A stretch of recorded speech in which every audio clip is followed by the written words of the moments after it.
mwese mu izina rya Yesu. Amen. Hari abantu batagorora ibiganza. Gorora ibiganza mu ndamutse. Ndabaramukije mwese mu izina rya Yesu. Amen. Yesu abahezagire. Amen. Ndashimira Imana kwitwongeye uyu munsi. Kandi ndashimira Imana kurikira tugirira neza kuko n'imigabo yayo iri kirashitsa. Imana iri kirashitsa imigabo yayo, hari ivyo Imana yateguye gukora mu misi ya nyuma. Nuko na Satani hari ivyo ariko arakora mu misi ya nyuma. Iki cigwa cari ciza cane, nta mwanya wo gushishikara, ariko niba two mwavyumvise. Ndiko ndiyumvira yuko umuntu atarasambana yaciye yumva umunezero mwinshi cane mu mutima. Kuko urumva icaha cose aba gifise inkurikizi nyinshi cane mbi. Kandi n'abasambanye nabo baciye bumva ko bakwiye kwama mu maraso ya Yesu, na cane cane bakagwiza n'ibihe vyo kuba hafi y'Imana, kuko urumva ko Satani aza yarabagiriye nabi. N'icaha kibi cane rero. Nagomba rero dushishikare, Imana irakoze tugomba tuyage n'abanyeshure gusa. Natwe abakozi b'Imana tubajejwe. Ngomba rero kumenya abari imbere yacu, abanyeshure biga muri primaire, tuyitukunye neko guhera mu wa mbere kugeza mu wa gatandatu. Bagorora amaboko turabe ko barimo. Sawa, barimwo. Abiga mu masegondere namwebwe gorora ibiganza, nizere ko ari mwebwe benshi muri segondere. Sawa. Abiga mu makaminuza mugorora ibiganza.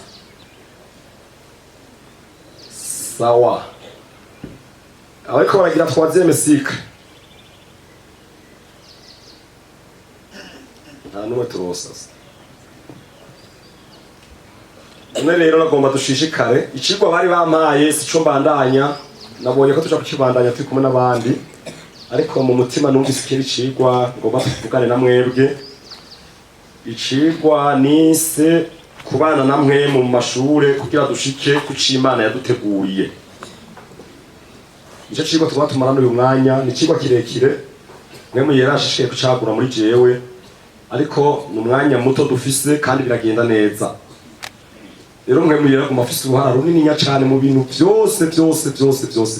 Mwe muyera aragutse cane, nitwomumara reka azoshikara kutwigisha kugira ngo bigende neza. Reka dusoma amajambo y'Imana, Daniel igice ca mbere duhere ku murongo wa mbere turageza 21. N'amajambo atari make ariko turayasoma, turanyarutsa nta na kimwe. Ni byiza ko dukoresha Bibiliya. Agenda ko gukoresha Bibiliya cyane uko ndakunda kwigisha no nkoresha Bibiliya. Bibiliya iravuga cyane kandi irimo ubushobozi.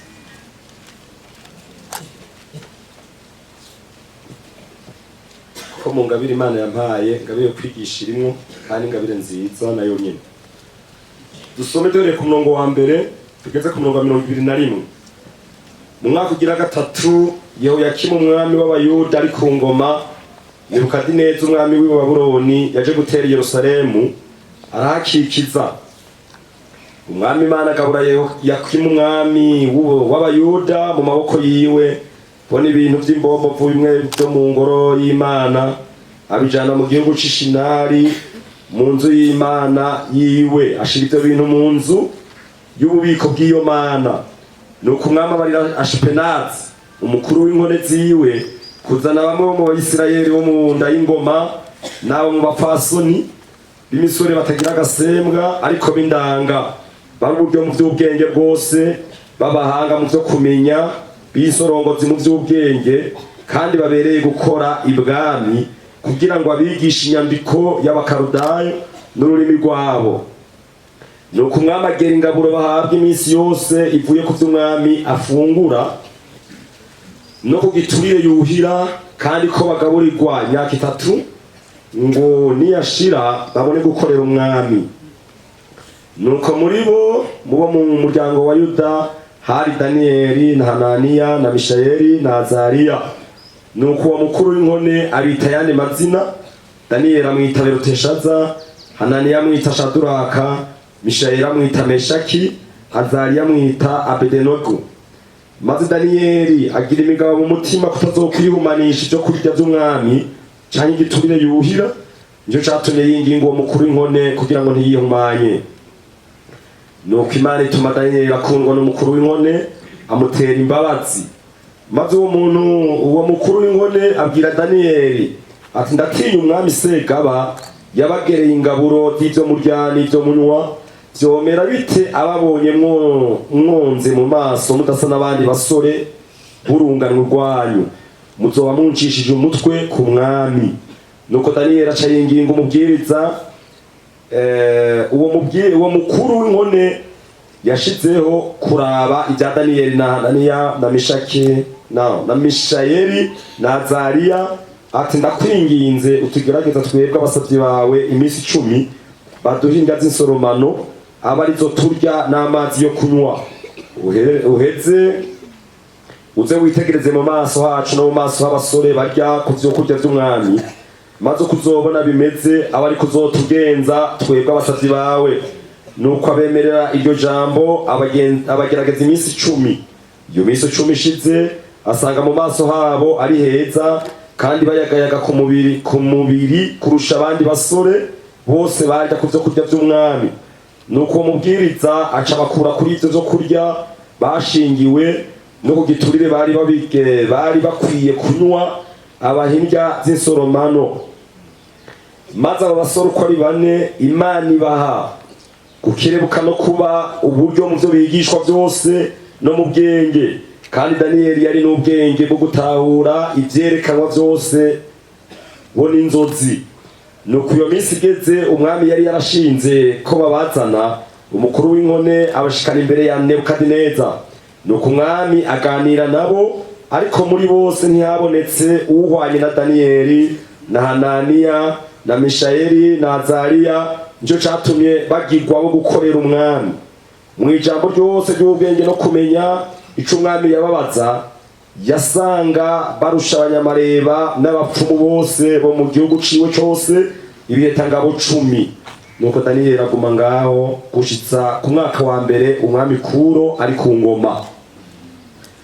Dusome Daniyeli 3:28 kugeza 30.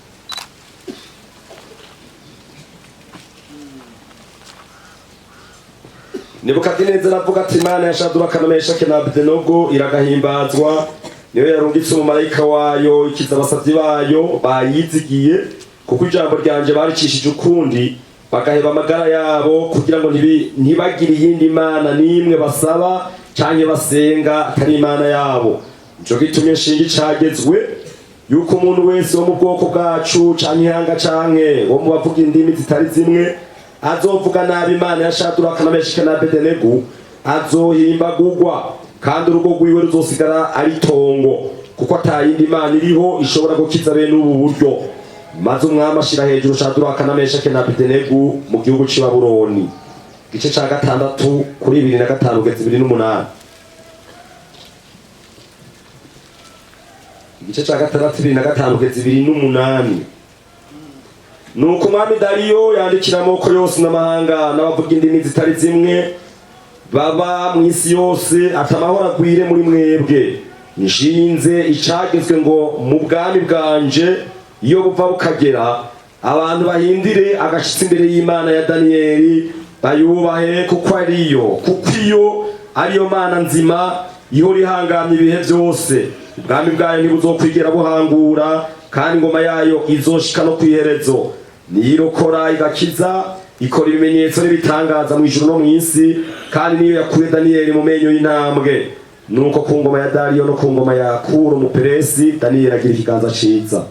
Yeremiya 2:9 umurongo wa 11.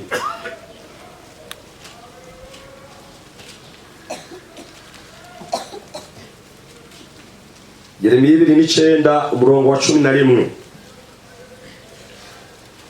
Kuko nzi ivyiyumviro mbiyumvira ko ni jewe Uhoraho mbivuze, ko ari ivyiyumviro vy'amahoro atari ivy'ivyago, kugira ngo mbahe ivyizigiro vyo mu iherezo ryanyu. Amen. Mana turagushimiye kubw'aya majambo, ububasha bwawe bugendagende, ijambo ryawe rigira ububasha n'ubushobozi mu mitima yacu nyakubahwa. Uhagarare muri jewe, uvuge, wiyerekane. Turasubiye gufatamira ububasha bw'abadayimoni mu izina rya Yesu. Turakanagira inkomezi z'abarozi n'abasataniste. Iki kibanza nikigotwe n'amaraso ya Yesu Kristo, ubushobozi bw'Imana bugendagende. Tubisabye mu izina rya Yesu. Amen. Sinzi ko ari umuntu ayoba afise Bibiliya y'Igifaransa. Uwo afise Bibiliya y'Igifaransa dusomere uyu murongo wa 11 wa dusomye muri Yeremiya 2:9 ku murongo wa 11. Nimba ari uwo afise Bibiliya y'Igifaransa. Hari urimo? Ego dusomere. Reka dusomere uyu ari hafi. 2:9 ku murongo wa 11 kandi amuhe mikoro. Mugako ufise version ngomba. Car je connais les projets que j'ai formés sur vous. Yes, aguheza giye. Car je connais les projets que j'ai formés sur vous. Nako nagomba. Naya majambo y'Imana mumurikirane, sinja gutevya kandi aho umwanya ugomba uhere. Ariko kandi nasenze Imana ndipfuza ko iri jambo rigira ububasha. Nabwo umuntu wese ari ngaha amenye ko ari imigabo Imana yateguye kuri we. Abanyumva gorora amaboko turabe. Ndipfuza ko undabe, ndifuza ko umuntu wese ari hano, kuko iyi temeje Imana yimpaye ejo mwijoro mbo kuko tuvuye ngaha byangumyemwo numva nkwe yarayurukije. Ndifuza ko umuntu wese ari hano amenya ko hari imigabo, hari imigambi Imana ifise kuri we. Ndabaza birumvikana? Car je connais les projets que j'ai formés sur vous. Hari imigabo Imana, bo bamwe barabizi, Imana ishobora kuba yarabahishuriye, umuntu ashobora kuba yarahishuriwe n'Imana icyo Imana igiye kuzomukoresha, canke imigabo y'Imana kuri we, canke ushobora kuba utabyuzi. Mugabo ndiko ndabikubwira, menya ko hari imigabo Imana yateguye kuri wewe. Aho ngo batware tumve neza. Uwo mwicaranye mubwira uti hari imigabo Imana yateguye kuri wewe, ubimwumvisha.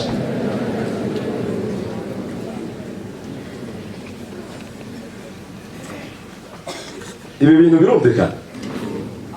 Birumvikana? Harya ibi bintu birumvikana? Murabyizeye ko ari byo? Ndafise icigwa Imana yampaye, naracigishije mu yindi misiyo naho naheruka n'iwacu, naracigishije nagize brochure yacu, mugana giteguye mu Gifaransa nuko ndagihindura mu Kirundi. Nacise mu Gifaransa Où va le monde? Isi rikijahe? niho tubona aba bantu bariko barajugumbisha isi bita les maîtres du monde.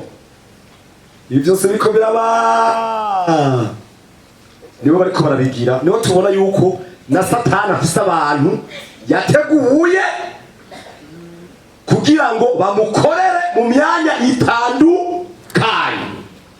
Iyo mubona ingabire zitandukanye ni Imana ibiriko irakora. Aha rero Imana ishima ko ari ingabire zose. Ndiko ndigisha abakozi b'Imana mu minsi hari hano bari bantumiye mavuga butumwa two turavuga ku bijanye n'ingabire. Abakozi b'Imana bamenye ingabire ziri mu ishengero ko hari n'abatangara ibintu bakahita ibintu bitari byo kuko babonye ingabire batari bamenyereye kubona bikabananira kuzirira mu ishengero ahubwo bakazigwanya. Barundi si urumva ntavyo batahura ariko hari ingabire nyinshi aho muri mwebwe hari ingabire zitandukanye zitaraseruka mugabo zigiye guseruka bijanye n'umugambi Imana ifise ku muntu wese. Muti amen. Amen. Rero ngoma nishimikize ni aba basore nibo namvise ko twovugana ko Daniel, Shadrach, Meshach na Abednego. Iki gihe sino tuvuga ko birebire umwanya wunjana ariko kandi harageze igihe Abisirayeli na cyane mu bwami bw'epfo batwagwa kwiyagano bitewe n'ibyaha bari barakoze kuko ubu Ubwisirayeli bwari bwigawemo kubiri bivanye n'ibyaha n'iswari ndende. Aba ndiko ndavuga ko na barepfo mu Buyuda. Hanyuma rero hacaba ibinyago bishika bitatu Imana ikoresheje Babuloni. Aba basore rero bo bagiye mu kinyago ca mbere bari barongowe n'umwami yitwa ndamunyagire gatonya ariko ari umwami yari yararongoye Ubuyuda namwibuka namwabwiye ariko naho mutomumenya ntaciye wafasha. Hanyuma batwagwa kwinyagano bajana n'abandi bagiye mugabo bagenda Imana bafise ko imigambi. Hari ico Imana yagomba kuzobakoresha bari i Babuloni. I Babuloni cari igihugu kibi cane basenga izindi mana. Imana iremera ko abo basore bajanwa n'abandi mugabo mu mugambi w'Imana. Hanyuma rero bashitseyo niyo ya majambo twamaze gusoma atari make. Imana ikitangura kubugururira inzugi. Hari ivyo bita opportunity. Imana ikugurura inzugi imbere y'umuntu. Ibugurura inzugi barashimwa baca babajana mu ishuri. Muga murumva wari umugambi w'iki? Ngomba kubwira umunyeshuri wese ari hano kuba uri kuriga n'umugambi w'Imana. Kuba uri kuriga n'umugambi w'Imana. Mundabe kandi mbeho irikirahera. Mbeho irikirahera. Kuba uri kuriga n'umugambi w'Imana. Barugururirwa baja mu ishure babashira hamwe n'abandi kuko wari umugambi w'Imana kugira ngo Imana ibashire mu kibanza bategereza kuzokoreramwo. Iyo tubona abanyeshuri bariko bava mu mashuri turababara cyane. Hari iwacu barava mu mashuri mugabe Imana ishimwe nibaza ko umurindi wo kuva mu mashuri uri kuragabanuka kuko muri yankadrema twagifashe mu minwe. Twasanze Satani karagwanya umugambi w'Imana. Abantu bakava mu mashuri kandi Imana yari ikeneye kubakoresha mu bibanza bitandukanye barize amashuri. Hari ahantu nagiye bamicigwa cyo gukundisha abanyeshuri kwiga. Twaravuganye kandi Imana ishimwe narabonye ko bagifashe kugeza aho dusezerana ko bazokwiga kugeza amashuri bayahejeje yose. BMD izo ndome zose bakaziheza bakarorera maîtrise doctorat kandi birashoboka. Ejo muri turi mu gikorani wacu twaranezerewe cyane tubonye umwe mu bo twankadra bahaye buruse yo kuja mu Burusiya, nka nkadrima twaciye tumwemerera agashimwe, kuko twebwe ubu turatanga ubushimwe bw'abana babaye aba mbere buri mwaka kugira ngo duhimirize kwiga n'abatoye igitsita guhera ku manota kanaka, kuko twaramaze kubona ko Satani agomba kuvyivangamwo ngo abantu umugambi w'Imana uhagarare. Aha ngo umunyeshuri wese ari hano n'uwaratanguye kuvyiyumvira ko agomba kuva mw'ishuri, burya ni Satani agomba yica umugambi w'Imana kuri wewe. Biko biratahura? Muriko murabitahura? Turabona ariko barabitahura. Aba banyeshure Daniel, Shadraka, Meshaki na Abedenego baca baja mw'ishuri twamaze kubisoma ngaha. Imana ikijana nabo muri iryo shure, ikirabugurura inzugi bagira ubwenge. Ngomba ndababwire yuko Imana yugurura inzugi bivanye n'umugambi wayo ifise ku muntu, Mpwemu Yera akabibamwo. Iyo turavuga Mpwemu Yera no mw'ishuri ajyayo. Iyo umuntu yihaye Imana, navyo naziga je nari ndongoye groupe, nari nzi ko nzokwikorera mu mashuri gusa tabindi. Hanyuma rero naje Imana yavugana nanje bitari biki. Hanyuma ncamava ndagenda mu bikorwa by'Imana. Ngiye mu bikorwa by'Imana, Imana ikinyugurura inzugi, canja kwiga ishuri ya Bibiliya imyaka 4. Nize ishuri ya Bibiliya nari nzi ko bihetse, mugabo kubera ariko ndabwira Imana yugurura inzugi bivanye n'ivy'Imana igomba kuzokoresha umuntu. Urumva ko amashuri ndayahimbuye muri 10 na kangahe na kabiri, je nari nzi ko bihetse, mugabo kubera hariho umugambi w'Imana mpava nsubira kuja kwiga. Canja kwiga nsubira muri Itabo, ndiko ndayiretsima kuko intumbero yiwanje ndayishishikara. Casubira kuja muri Itabo, naja ndi pasteri, naja mfise n'ibikorwa by'Imana. Canja muri Itabo kandi nize interna, aho naho nahize iri shure, canja isicyo nakoma kubabwira. Hama canja tora igitsita, canja bandanya kwiga ndi umukozi w'Imana kandi nubatse, kuko Imana yari yuguruye ishuri bivanye n'umugambi Imana igize ifise, kandi nabona ingene Imana ijanye nanje. Narabona Imana vyagutse kandi n'ubu ndi umunyeshuri, ndikubwira twaziye sika, kandi Imana yambwiye ngo ndaguhaye umumarayika mujana, kandi ndiko namubona, kandi igituma Imana yabikoze ndiko nakibona. Ugasanga abantu bariko barava mu mashure bagifise amashure make mapita imyaka mike, ugaca usanga ivy'Imana yagomba kuzobakoresha bageze ahandi hantu rubaye urugi rwugaye kubera Satani yabahenze. Ngomba ndabasabe bene data, umugambi w'Imana kuri mwebwe ntihagire umuntu awuhagarika. Imana yafise umugambi yateguye kuri wewe, ubyinjize muri wewe byinjire. Wamengo ndabikunda kuri no kwinjizamwo, ariko ndizeye ko Imana icyari kwinjizamwo. Yesu ashimwe. Amen. Hari imigambi Imana yateguye kuri wewe.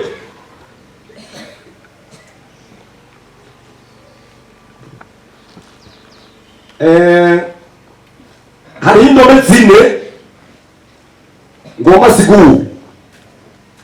D nyine alphabet munsi. D zine ngomba siguru. Nizere neza ko bamaze kubyinjiza mu mitwe, bimaze kwiyandikamwo ko hari imigabo y'Imana kuri mwebwe. Turababaza bamaze kubyiyandikamo umutwe. Sawa. D ya mbere isigura désir. Ubu wamaze kubyandika muri wewe icyifuzo cy'imviro ko Imana ifise umugambi wo kuzogukoresha. D ya kabiri ni décision.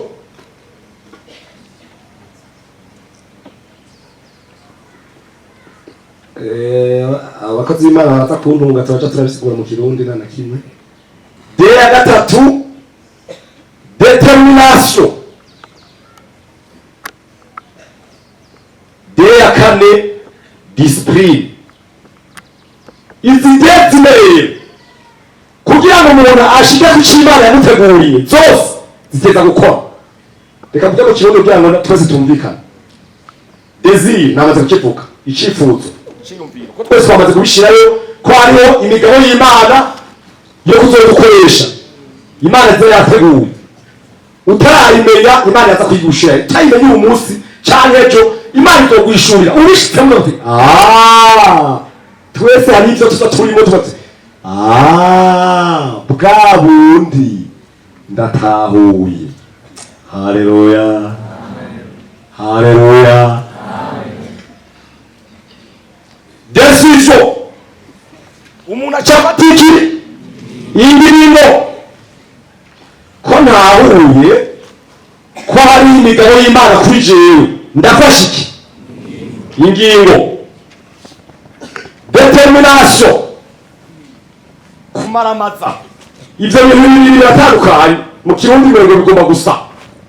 Decision, determination. Umuntu arashobora gufata ingingo hanyuma yatangura yaja mu mugambi yiyumviriye yawutangura akabona birase cyangwa huye n'ibibazo cyangwa huye n'intambamyi agaca bihagarika. Mugabo hongeyemwo determination avuga ati vyanka vyagakunda naho goma urupfu aho vyoca hose ndeme. Iyo bayita determination. Ya kane ibudzemo byose bica bipfa, c'est la discipline. Discipline rero indero hari indero umuntu yiha na cyane cyane akaba n'indero ahakana n'abantu. Aho ndaje kuhavuga aba bahungu bari barahawe indero kuko mu Isirayeli Imana yari yabategetse yuko bigisha abana babo. Reka mbere dushake tunabisome ntacu twihute. Byanditse mu byo gusubira mu byagezwe 6 ku murongo wa 5 kugeza ku 9. 6 guhera 6 kugeza ku 9.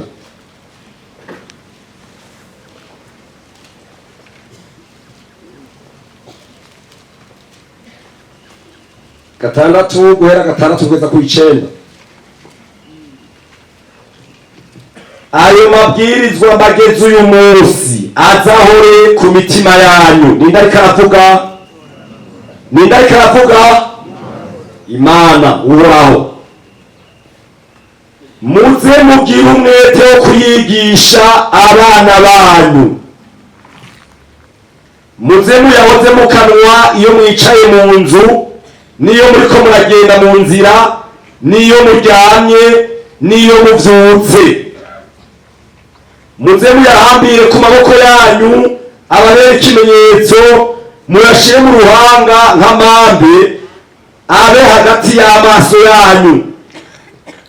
Muze muyandike ku bishimaryango by'amazu yanyu no ku bikingi by'amarembo. Bari bafise umwanya wo kuvyigisha abana babo guhera ku ziko. Aba bahungu bari barigishijwe amabwirizwa, bari barose indero, bari barahawe indero, kandi aba bahungu barayigumanye iyi ndero bari barahawe kugira ngo ushike ku cy'Imana yaguteguriye. Ni ngombwa habeho abaguha indero nawe wemere kuregwa. Ndasubiramo mu ndabe koro ibiganza mu ndamutse murandamukije.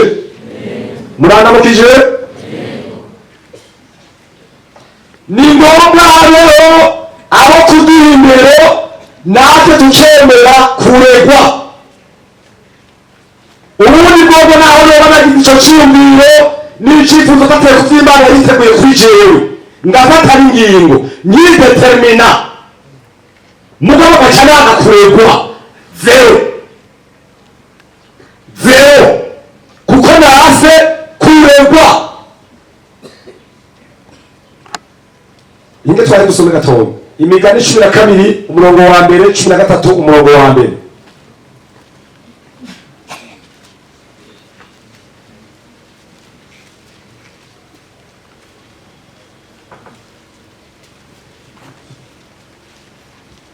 Cumi na kabiri ku murongo wa mbere havuga ngo ukunda gutoza indero nziza abakunda ubwenge, ariko uwanga guhanwa aba ari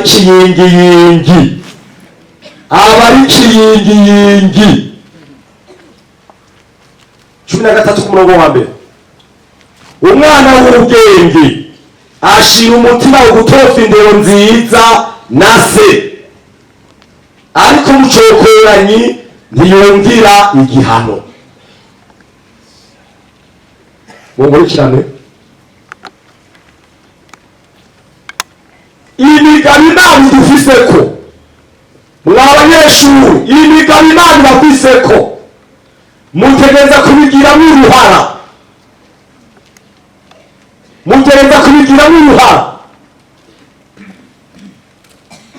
kandi mutegereza kwemera kuregwa. Hari hari Imana yashyizeho kugira ngo babafashe gushika ku cy'Imana igomba ko muzoshikako.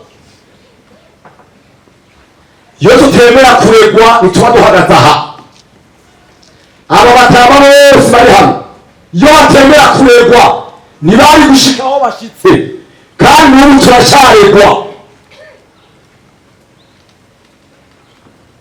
Aba bahungu bari barigishijwe barabwirwa neza ibintu bishobora kubera intambamyi umugambi w'Imana kuri bo. Bari barabwiwe yuko ubuhumane bwose bushobora guhagarika Imana, umugambi w'Imana ku muntu. Tuhejeje kubyumva ngaha muri uyu mwanya. Daniyeli na bagenzi we bashikirwa no kujanira Babuloni, ivyo baravyize barabimenye. Twasomera igice ca mbere ku murongo w'8. Acafata imigabo mu mutima, sinzokwihumanya.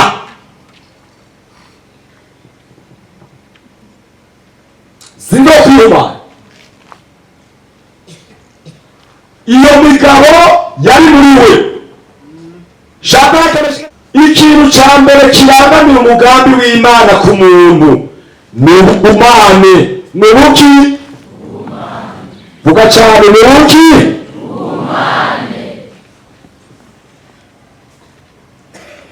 Satani arinze amenya ko imigabo Imana igufiseko, ikintu ca mbere azokora ibishoboka byose kugira ngo wihumane. Mubonye Yosefu Imana yari yamwishuriye ingene barumuna babakuru bazomwunamira, ingene se na nyina bazomwunamira, atako nawe acara nabivuga. Satani acariruka ati mpaka uyu mugambi w'Imana kuri Yosefu nzowica. Yosefu yategeza kubigwanira. Nizeye ko guhera uyu munsi umuntu wese ari hano agiye kugwanira umugambi w'Imana uriwe. Nibikavyonona wewe nyene ubwawe hari imigambi y'Imana kuriwe, kandi niwe utegereza guhaguruka ukagwana kugira ngo icyo Imana yateguye cyose ugishikeko.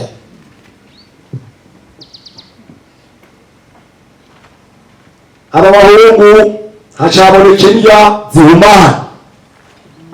Imana ikibishurira Daniyeli, ibishurira bagenzi bati muragaba, izi ndya zirahumanye.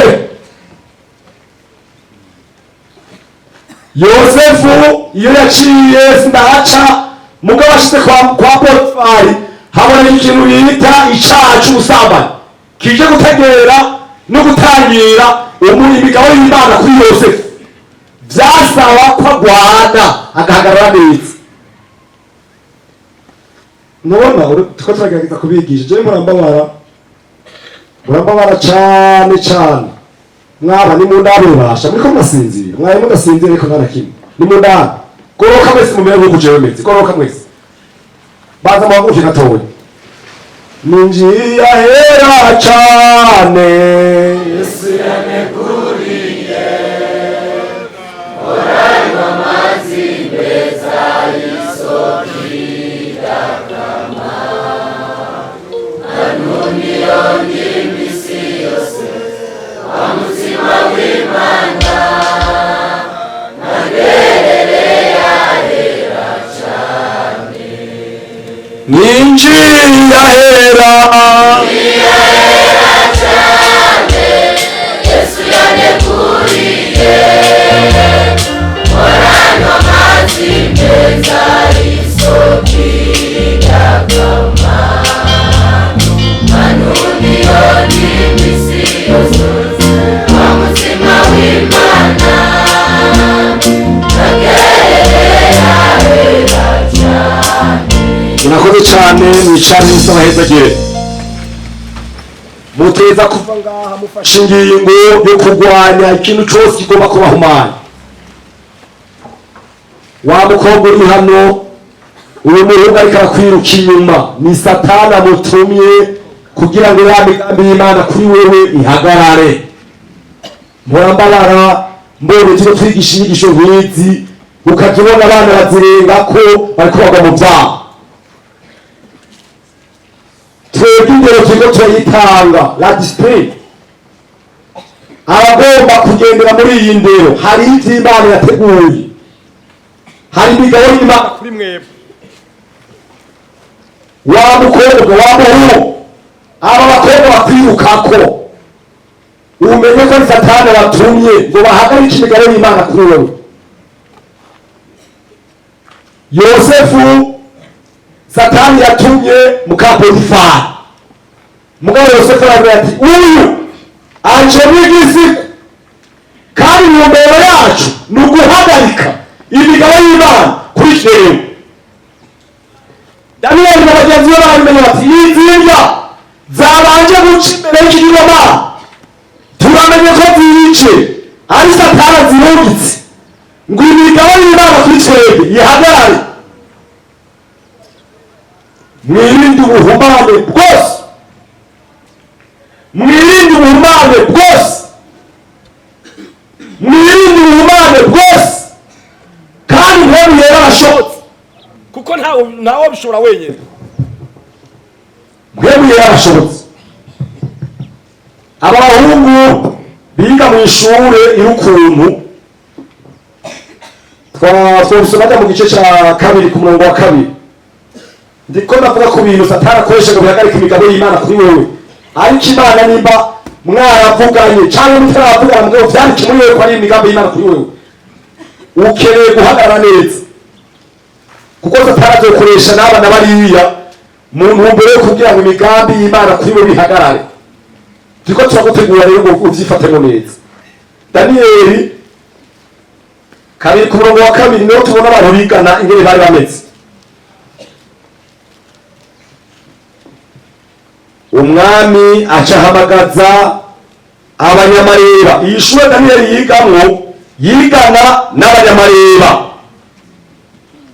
akigana n'abapfumu akigana n'abarozi akigana n'abakarudari.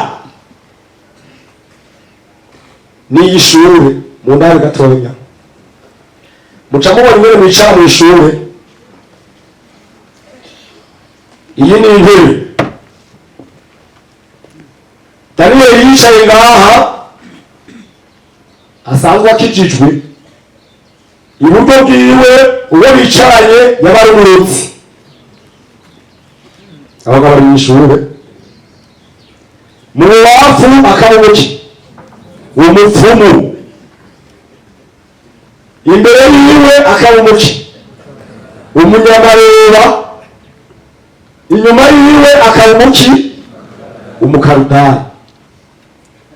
Ngomba ndababaze uyumvire gato uravye ingene aba bahungu bankwa bari no mu gihugu kitari ciwabo. Muriyumvira yuko barozi bapfa kwigana ataco bakora abanyamurenge bacigana ataco bakora, aba bapfumu bagapfa kwigana ataco bakora. Ku munsi w'ejo nababwiye nti uyu mwe twahawe aduhindura imbeya ziki. Twarashimiye Imana aho gishinga ntari twarose ku munsi w'ejo yari application y'ibyo twari turiga. Ingene abahozi bamwirutseko bakaza no kuryamana, bakaza mu nzoka, bakaza muri ibi na bibiri, mugabo kuko yarahagaze mu kwera. Haleluya! Yarahagaze mu kwera, akikujwe n'ubushobozi bw'amaraso ya Yesu, arimo kwemera, yaramushingira. Barafuruguta abayobozi, abapfumu, abakarudara, abanyamarera, ibyo bafuruguzwe byose n'imigambi y'Imana kuri Daniyeli, kuri Shadraka, kuri Meshake, kuri Abedenego ngo ipfe biranka. Ngomba nababwira abantu mwigana nabisubiyemo ejo narabivutse. Mubo mwigana barya bose ntibibaze buri heza. Ushobora kuba wigana n'abarozi kandi bafuruguta,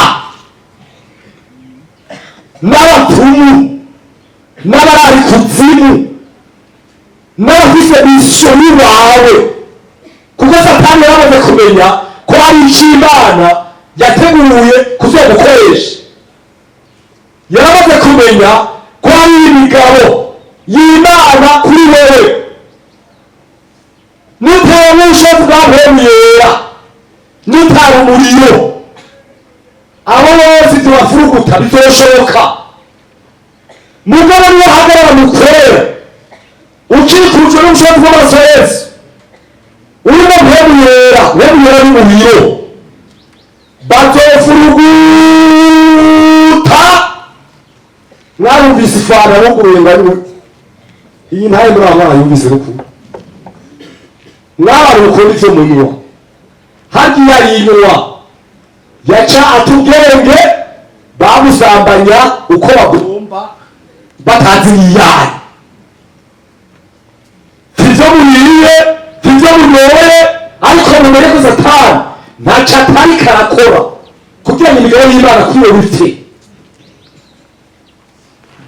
Tivyo uriye, tivyo unyoye, tivyo wambaye ngo uraronsa abagenzi kuko mwifashe, mugabo umenye ko Satani ntaco atariko arakora kugira ngo agwanye imigabo y'Imana kuri wewe. Bigusaba ngo uhagarare neza kandi uhagarare na Mpwemu Yera. Ukaba udahagaze neza ngo uhagarare na Mpwemu Yera, imigabo y'Imana kuri wewe birapfa. Hanyuma Imana itegura abandi ntabibutse naroherugiriwe. Ivyo vyose baciye bafuruguta ibindi. Dusome hada muri Daniyeli 6:16. Daniyeli 6:16.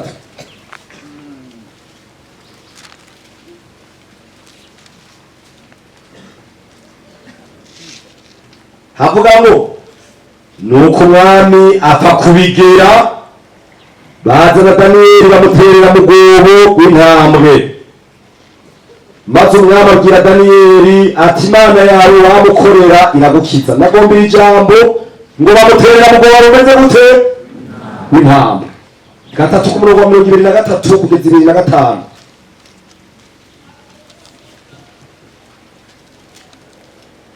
Igice cya 3:23 kugeza 25. Nuko abo bagabo batatu, Shadraka na Meshake na Abedenego, bagwa hagati mu itanure ry'umuriro uhinda uko bakaboshwe. Maze umwami Nebukadineza asimba n'umutima, ahaguruka n'ingoga, abaza abajyanama biwe ati mbega harya ntitwatereye mu muriro abantu batatu baboshwe? Bishura umwami bati koko nabo mugenzi. Arabarira aterega ndabona abantu bane babohoye bagendagenda mu muriro hagati kandi ntaco babaye, kandi ishusho y'uwa kane isa n'iy'umwana w'Imana. Imana ishimwe. Hariho ibintu bimeze nk'intambwe Satani ariko arazana imbere y'abantu b'Imana. Hariho ibintu bimeze nk'umuriro Satani ariko arazana imbere y'abantu b'Imana, ugasanga umuntu yamana ibibazo, yamana indwara, yamana ibi na biriya. Ngomba nakubwire, naho ibyo uriko urabibona nturambike umutima, hagarara neza. Hariho imigabo Imana yaforomye kuri wewe, yateguye kuri wewe. Intambwe ntizishobora guhagarika umugambi w'Imana kuri wewe nimba wera. Umuriro ntushobora guhagarika imigambi y'Imana kuri wewe. Aba bahungu Imana yari yateguye ko izomenyekana i Babuloni biciye kuri bo.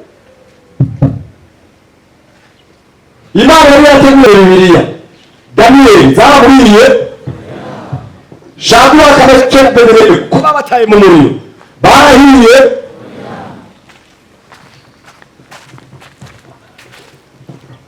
Haleluya, haleluya. Ngomba guhumuriza abantu bose bari mu bibazo. Ibyo bibazo ubona si byaje kukwica, kandi imigabo y'Imana ntihagarara. Wowe yaba gusa n'ibihumanye, iracari ya yindi, niyo kwizigirwa. Mbere mu bintu Imana iteguza abakozi bayo, umuriro urimo. Abakozi bose babaye b'abahizi, hariho ibintu baciyemo. Aha twese uwo duhumanye dushinga intahe, hariho ibintu twaciyemo ntitwahiye, kandi n'ubu hariho ibintu dushishikara gucamo ntidusha. Reka ntidusha. Mwabana murahagarara neza mu izina rya Yesu. Imana yafise imigambi ikomeye kandi yarayivutse. Ngomba nababwiye ko mu gihugu cacu Imana yafise imigambi ikomeye cyane cyane kugwaruka. Cyane kuki? Cyane kuki? Imana yafise imigambi ikomeye cyane. Hari ibyo Imana igomba kudukoresha, hari ibyo Imana igomba kudukoresha muri iyi minsi imbere y'uko izabivuga, kandi n'ubu tuza turabona imbere Imana iriko irahagurutsa abantu mu buryo bukomeye. Tuza turabona ingabire tutari tumenyereye kubona. Uwundi mukozi w'Imana yaravuye hanze ariko aravuga ivy'Imana n'ishuriye ku Burundi. Yavuze ngo umuvyuru Imana yageretse ku Burundi uzoba ari umuvyuru ugoye na gestion yawo, kuwugera, kumenya ingene abantu bawufata, kuko uzoba ari umuvyuru udasanzwe, hakora ingabire zidasanzwe. Amen. No muri ka gatabo narabishizemo. Imana itegeka gutegura abantu ikoresha muri ibi bihe bibi twinjiyemo. Twinjiye mu bihe bibi, muri ibi bihe bibi twinjiyemo Imana iriko irategura abantu bo kubikoramo. Imana iriko irategura abantu bo kubikoramo. Jewe nabwiye Imana ngo Mana ndakwemereye. Jewe sindi muri abantu bariko barasaba gupfa, kandi by'ukuri jewe Imana iriko iramishurira ibintu bigoye tugomba dukanagize n'ibirenge, birateye ubwoba. Ariko nuko ikimbabaza gusa bidusanze abantu benshi bari mu ntegeri. Ndumva umengo begeraniriza abakozi b'Imana nkababwira, abakozi b'Imana mwumvise ngoma ndabagarukako murantunga. Ndafise amakenga akomeye ku bakozi b'Imana bo muri iyi minsi. Ejo bundi ndiko ndasenga rero numvise mu mutima ikintu gikomeye, nagize gusenga Imana imishurira mu mutima. Muranimbiriza ingene abakozi b'Imana umutwaro wa mbere uyu munsi bafise ari uw'iterambere ry'ibigaragara. niwo mutwaro wa mbere bafise. Umutwaro w'abariko barahona mu bakozi b'Imana wagabanutse. Urukundo rwo gukunda imitima mu bakozi b'Imana rwagabanutse, mbere abatari na bake rwahetse. Yongerwa kubona ibintu vyubatse naho vyokubakwa hapfuye imitima 100. Kandi aho mwumva ariko navuga ukuntu hamwe iwacu iterambere turarirembeje, naho ndongoye turi mu iterambere rikomeye. Mugabe ikintu ca mbere senga Imana ishobotse iri terambere turiko turinjiramwo ntihagire imitima idutwara, kuko umutwaro wa mbere uyu munsi abakozi b'Imana bafise ubariza ubaremereye mere nk'abandi, ngera aho abandi bageze. Icubahiro, icubahiro, ubutunzi, uwo niwo mutwaro wa mbere mu basi bose abatari bake. Umutwaro w'ishengero ryuzuye mpemu yera, umutwaro yuko ariko hariho intambwe ziriko ziratwira abantu tukagwana nazo. Dawudi yacavuga ngo haje intambwe kuri umwari uhagaze w'intama twose tugerekerana. Dufise abakozi bahanga b'ikibangahe bariko baragerekerana nawe badayimoni batuma yishenge dufirana kandi Imana irababaye. Nico gituma Imana yabwiye ngo nzobivuga abakozi b'Imana batari bake igiye kubakura ibasubize n'abandi, kandi bamaze kubikora. Imana igomba abakozi bafise umutwaro w'abaranduka. Imana igomba abakozi bafise umutwaro w'abariko barahona, bagomba kw'ishengero ryinjira mw'ijuru.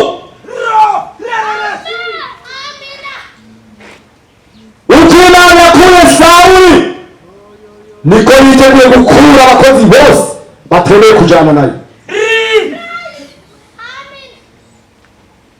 Mwa abakozi b'Imana bahagaze imbere mu bice imbere yanje, mwebwe Imana icyabategura muhaguruke neza.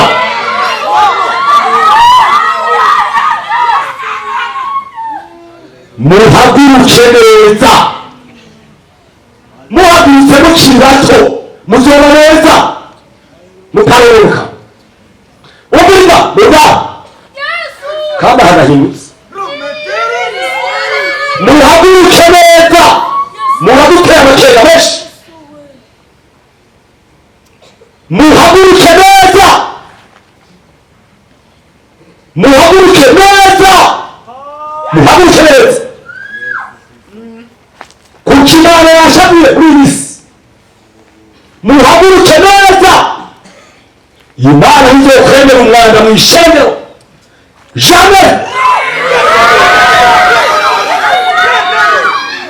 Ntizokwemera umwanda mw'ishengero, kirazira.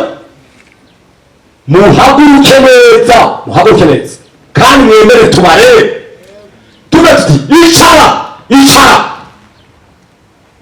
Muri iyi minsi y'amahojike tuza kubivugana. Ubu hari kabaza turongoye, murabona abakozi b'Imana turongoye uyu munsi bamana kabaza wabwiye ati ibi kubera iki byo kama kabaza. Umuntu agashaka kubijana mu bwenge bwiwe rero, mukaba mwifuza ko Imana irakoresha ibyo yateguye. Emera tubarebe, emera tubatoze ingero nziza, emera turebe kimwe bagenda batamuka, tutibatamuka ukuru babigira uku babigenza uku muvyere. Mukaba mutagomba kuvyemera, umugambi w'Imana kuri wewe urahagarara.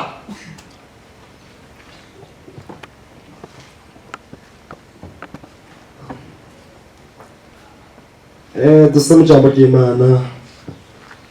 Icyatuma Daniyeli na Shadaraki na Meshaki ataco baba, ikintu ca mbere bari barafashe imigabo yo kutihumanya. Icya kabiri ijambo ry'Imana, barasoma ibitabo, barasoma ijambo ry'Imana. Daniyeli 9 ku murongo wa mbere kugeza kuri kabiri. Daniyeli 9 ku murongo wa mbere kugeza kuri kabiri. Mu mwaka Dariyo mwene Ahasuwerusi wo mu rubyaro rw'Abamediya yimyemwo, yimitswe kuba umwami w'igihugu c'Abakarudaya.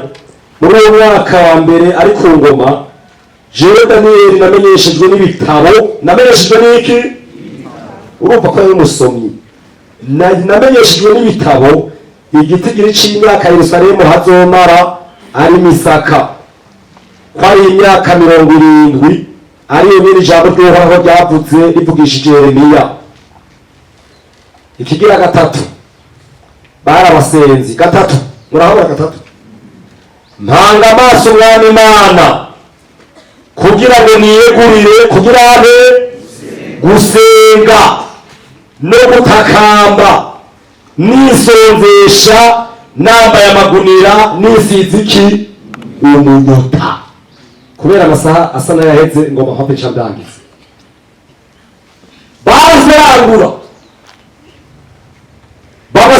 mu bitaro, bari hanyuma y'ingabo bati Imana yari yavuze ibi. Muri iyi minsi abantu bagisoma ijambo ry'Imana, ariko n'ibindi bitabo murabisoma, fata Bibiliya muyisome. N'ibindi bitabo murabisoma, fata Bibiliya muyisome. Jewe mukaba muhamagara wahenza n'umukozi w'Imana, narose inzozi mbona umuntu ama igitabo canera kucakira, nsanga ni Bibiliya, canatahura yuko Imana ngiye ngo ngiki genda ugisome. Iki gitabo cyitwa Bibiliya, mwabanyeshure ngo iki gitabo mugikunde gusumvya ibindi bitabo. Sinababwiye ngo muce muhera kwiga, twagisoma n'ukiga tukiga. Umwana muto n'umuntu arose agaserangura Bibiliya agasoma. Ngoma ndabasaba mu izina rya Yesu, muri ibintu vya mbere Imana izobabwiriramwo ni Bibiliya. Serangura Bibiliya, soma Bibiliya. Yesu ashimwe. Ndabifurije mu izina rya Yesu. Ko mutishuye neza. Ndabifurije mu izina rya Yesu. Impemu yo gusoma niyo ko mu izina rya Yesu. Soma n'ibindi bitabo turabisoma. Soma Bibiliya. Ubu hagiye guhinduka ibintu byinshi ndatakubwira mwana. Bibiliya yisome.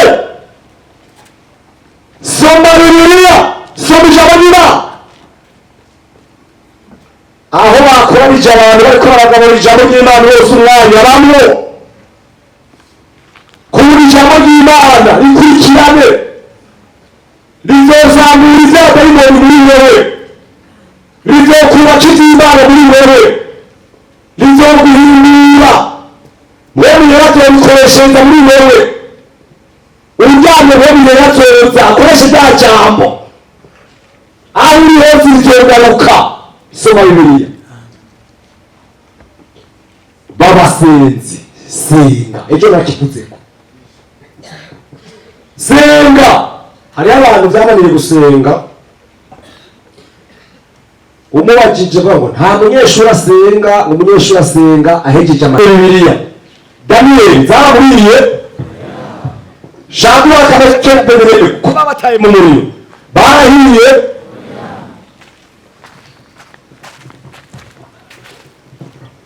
Haleluya, haleluya.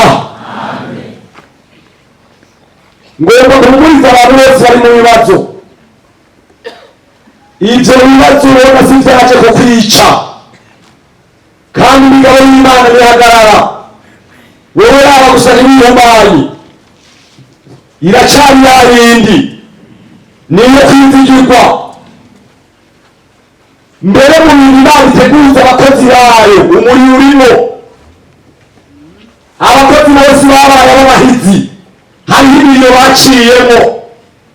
Aha twese uwo duhumanye ngo dushinge intahe, hariho ibintu twaciyemo ntitwahiye, kandi n'ubu hariho ibintu dushishikara gucamo ntidusha. Reka ntidusha, mwabana murahagarara neza mu izina rya Yesu. Imana yafise imigambi ikomeye kandi yarayivutse. Ngomba nababwiye ko mu gihugu cyacu Imana yafise imigambi ikomeye cyane cyane kugwaruka. Cyane kuki? Cyane kuki? Imana yafise imigambi ikomeye cyane. Hari ibyo Imana igomba kudukoresha, hari ibyo Imana igomba kudukoresha muri iyi minsi imbere y'uko izabivuga, kandi n'ubu tuza turabona Imana iriko irahagurutsa mu buryo bukomeye. Tuza turabona ingabire tutari tumenyereye kubona. Uwundi mukozi w'Imana yaravuye hanze ariko aravuga ivy'Imana nishuye ku Burundi. Yavuze ngo umuvyuru Imana yageretse ku Burundi uzoba ari umuvyuru ugoye na gestion yawo, kuwugera, kumenya ingene abantu bawufata, kuko uzoba ari umuvyuru udasanzwe hakora ingabire zidasanzwe. Amen. No muri ka gatabo narabishizemo. Imana itegeka gutegura abantu ikoresha muri ibihe bibi twinjiyemo. Twinjiye mu bihe bibi, muri ibi bihe bibi twinjiyemo Imana iriko irategura abantu bo kubikoramo. Imana iriko irategura abantu bo kubikoramo. Jewe nabwiye Imana ngo Mana ndakwemereye. Jewe sindi muri abantu bariko barasaba gupfa, kandi by'ukuri jewe Imana iriko iramishurira ibintu bigoye tugomba dukanagize n'ibirenge, birateye ubwoba. Ariko nuko ikindi abaza gusa bidusanze abantu benshi bari mu ntegeri. Ndumva umengo begeraniriza abakozi b'Imana nkababwira, abakozi b'Imana mwumvise ngoma ndabagarukako murantunga. Ndafise amakenga akomeye ku bakozi b'Imana bo muri iyi minsi. Ejo bundi ndiko ndasenga rero numvise mu mutima ikintu gikomeye, nagize gusenga Imana imishurira mu mutima. Muranimbiriza ingene abakozi b'Imana umutwaro wa mbere uyu munsi bafise ari uw'iterambere ry'ibigaragara. Niwo mutwaro wa mbere bafise. Umutwaro w'abariko barahona mu bakozi b'Imana wagabanutse. Urukundo rwo gukunda imitima mu bakozi b'Imana rwagabanutse, mbere abatari na bake rwahetse. Yoryoherwa kubona ibintu vyubatse naho vyokubakwa hapfuye imitima 100. Kandi aho mwumva ariko navuga ukuntu hamwe iwacu iterambere twarirembeje, naho ndongoye turi mu iterambere rikomeye. Mugabe ikintu ca mbere senga Imana ishobotse iri terambere turiko turinjiramo ntihagire imitima idutwara, kuko umutwaro wa mbere uyu munsi abakozi b'Imana bafise ubariza, ubaremereye mere nk'abandi, ngera aho abandi bageze. Icubahiro, icubahiro, ubutunzi, uwo niwo mutwaro wa mbere mu basi bose abatari bake. Umutwaro w'ishengero ryuzuye mpemu yera, umutwaro yuko ariko hariho intambwe ziriko ziratwira abantu tukagwana nazo. Dawudi yacavuga ngo haje intambwe kuri umwari uhagaze w'intama twose tugerekerana. Dufise abakozi bahanga b'ikibangahe bariko baragerekerana nawe badayimoni batuma yishenge dufuraga kandi Imana irababaye. Nico gituma Imana yabwiye ngo nzobivuga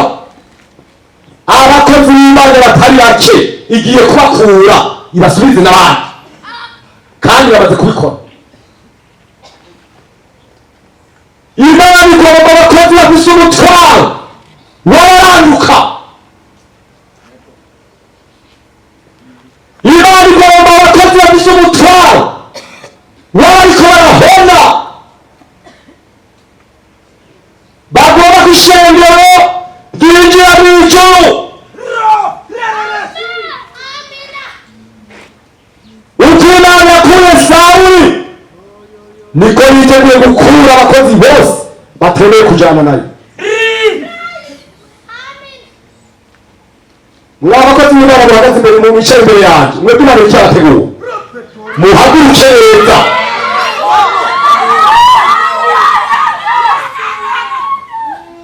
Muhaguruke neza. Muhagurutse mukiri bato muzoba neza mutarenka. Ubwira muga kandi harahindutse. Muhaguruke neza. Muhaguruke abakera benshi. Muhaguruke neza. Muhaguruke neza. Muhaguruke neza. Kuko Imana yashabiye muri iyi si. Muhaguruke neza. Imana ntizokwemera umwanda mu ishengero. Jamais. Ntizokwemera umwanda mu ishengero. Kirazira. Muhaguruke neza. Muhaguruke neza. Kandi mwemere tubarebe. Tuvuge tuti icara. Icara. Muri iyi minsi y'amahojike tuza kubivugana. Ubu hari kabaza turongoye, murabona abakozi b'Imana turongoye uyu munsi bamana kabaza wabwiye ati ibi kubera iki byo kama kabaza umuntu agashaka kubijana mu bwenge bwiwe rero mukaba mwifuza ko Imana bakoresha ibyo yateguye. Yemera tubarebe, yemera tubatonde nziza, yemera turebe kimwe bagenda batamuka, tutibatamuka ukuru babigira uku babigenza uku mubyere mukaba mutagomba kubyemera. Umugambi w'Imana kuri wewe urahagarara.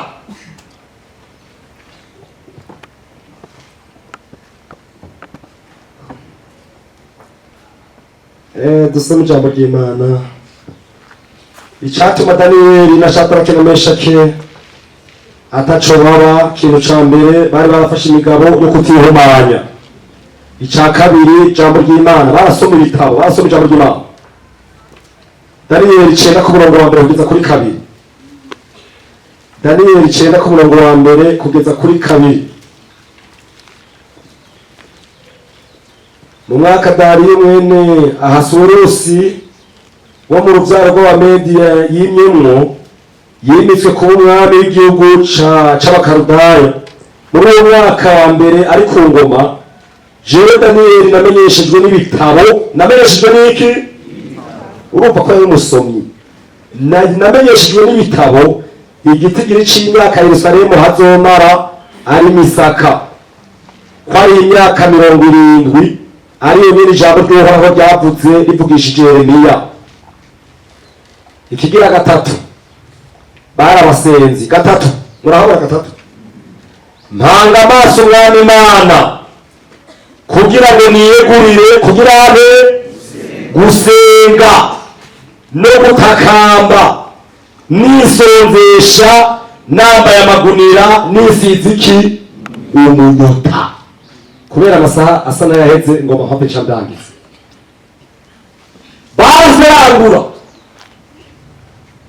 Baserangura mu bitaro bari hanyuma y'ingabo bati Imana yari yakoze ibi. Muri iyi minsi abantu bagisoma ijambo ry'Imana, ariko n'ibindi bitabo murabisoma, fata Bibiliya muyisome. N'ibindi bitabo murabisoma, fata Bibiliya muyisome. Jewe mukaba muhamagara wahenza n'umukozi w'Imana narose inzozi mbona umuntu ama igitabo ncagera kucakira nsanga ni bibiliya canatahura yuko imana ngiye ngo ngiki genda ugisome. Iki gitabo cyitwa bibiliya mwana abanyeshure iki gitabo mugikunde gusumvya ibindi bitabo. Sinababwiye ngo muce muhera kwiga, twagisoma n'ukwiga tukiga. Umwana muto n'umuntu arose agaserangura bibiliya agasoma.